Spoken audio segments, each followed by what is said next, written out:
Hi friends, good evening. ఇవి పెసర్ల లడ్డూలు friends. ప్రొద్దున నానబోసిన ఒక 2-3 గంటల ముందు నానబోసి కుక్కర్లో వేయబెట్టి ఒక 2 విజిల్లు వచ్చే వరకు ఉడకబెట్టుకుంటే మంచిగా ఇట్లా వస్తాయి. ఇది పెసర లడ్డూలు ఆరోగ్యానికి చాలా మంచిది ఫ్రెండ్స్.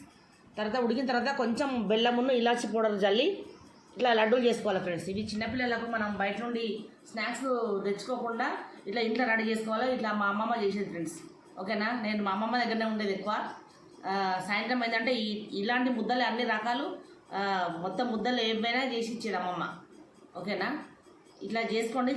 బెల్లం, పెసర్లు, ఇలాచి పౌడర్ ఇట్లా మంచిగా ఉంటాయి లడ్డూలు. చిన్న చిన్న పిల్లలకు ఒక్కొక్కటి 2 తిన్నా కానీ హెల్త్ చాలా మంచిది ఇవి.